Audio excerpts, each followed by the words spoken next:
Phone tapping सारखा गंभीर गुन्हा केल्यानं फडणवीसांना अटकेची भीती वाटत होती। अटकेचा प्लॅन होता या भाजपाच्या आरोपावर राऊतांनी प्रत्युत्तर दिल्याचं पाहायला मिळतंय। फडणवीसांवर फोन टॅपिंगचा आरोप होता असं राऊत म्हणतायत आणि फडणवीस कायद्यापासून अनटचेबल आहेत का असा प्रश्न सुद्धा राऊत यांच्याकडून सध्या उपस्थित केला जातोय। महत्त्वाची बातमी आपण पाहतोय।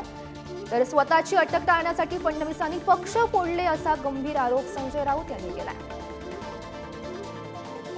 जो मुख्यमंत्री बोल रहे हैं, उद्धव जी की सरकार फडणवीस को अरेस्ट कर रही थी। ये कौन? आशीष शेलार, प्रवीण दरेकर। क्यों? ये दिमाग में उनके आया कैसे? कुछ न कुछ किया होगा ना।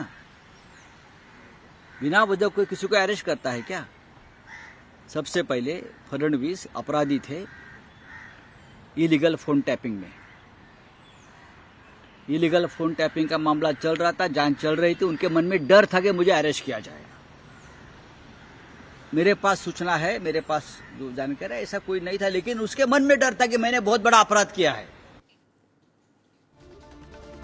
तर संजय राऊत यांनी खळबळजनक असे हे आरोप केल्याचं सध्या पाहायला मिळत आहे। फोन टॅपिंग प्रकरणात फडणवीसांना अटकेची भीती होती। स्वतःची अटक टाळण्यासाठी फडणवीसांनी पक्ष फोडले असा गंभीर आरोप संजय राऊत यांनी केल्याचं सध्या पाहायला मिळत आहे आणि त्यामुळे पुन्हा एकदा हे फोन टॅपिंग प्रकरण चर्चेत आल्याचं पाहायला मिळत आहे आणि संजय राऊत यांनी फडणवीस यांच्यावर हे गंभीर आरोप केलेले आहेत। स्वतःची अटक टाळण्यासाठी फडणवीसांनी पक्ष फोडले असं सुद्धा संजय राऊत म्हणतायत। अटकेचा प्लॅन होता या भाजपाच्या आरोपावर राऊतांकडून हे प्रत्युत्तर देण्यात आलंय आणि याविषयी बोलण्यासाठी आपल्यासोबत भाजपा नेते प्रवीण दरेकर सध्या आपल्यासोबत आहेत। दरेकरजी, खरं तर आपण पाहतोय खळबळजनक आरोप केलेले आहेत संजय राऊत यांनी, काय सांगाल या आरोपांबाबत? राऊत साहेब सकाळी उठल्यावर जे बोलतात ते सगळंच खळबळजनक असतं। तशातलाच अशा प्रकारचा निराधार बिनबुडाचा आरोप या ठिकाणी संजय राऊत करताना दिसत आहेत। खरं म्हणजे देवेंद्र फडणवीस साहेबांची प्रतिमा उभ्या महाराष्ट्राला त्या ठिकाणी माहीत आहे। एक निष्कलंक आणि चारित्र्यवान असा नेता महाराष्ट्रानं पाहिलाय आणि नॉन इश्यूला इश्यू बनवायचं आणि निवडणुकीमध्ये काही सनसनाटी निर्माण करता येते का अशा प्रकारचा प्रयत्न त्या ठिकाणी करायचा, हे संजय राऊतांचं यामागे आहे। कुठल्याही जनतेच्या हिताच्या इश्यूवर संजय राऊत बोलताना दिसत नाहीत। असंच काहीतरी सनसनाटी खळबळजनक बोलायचं, मीडियात प्रसिद्धीत राहायचं आणि आपल्याला काही हाताला लागतंय का निवडणुकीत अशा प्रकारची केविलवाणी धडपड त्यांची आहे। या पलीकडे या आरोपांना काही तथ्य आहे असं मला अजिबात वाटत नाही आणि याविषयी स्पष्टता अनेकदा झाली। प्रवीणजी, संजय राऊत यांनी असंही म्हटलंय तुमच्यावरही मुंबई बँक घोटाळ्याचे आरोप झालेले होते आणि तुमच्यावरही अटकेची टांगती तलवार होती।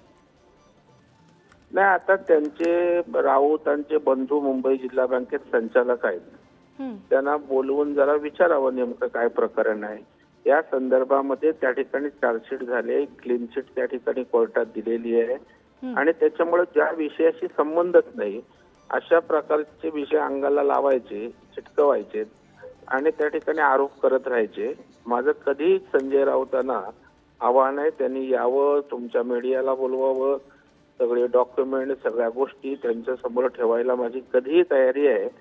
कारण ज्या गोष्टीत तथ्यच नाही असं करून काप म्हणत म्हणत भुई थोपटायची अशा प्रकारचा संजय राऊतचा रोजचा उद्योग आहे, त्यातला भाग आहे आणि तशाच प्रकारचे आरोप आज त्यांनी केलेले असावेत। नक्कीच प्रवीणजी, धन्यवाद पुढारी न्यूजशी संवाद साधला त्यासाठी।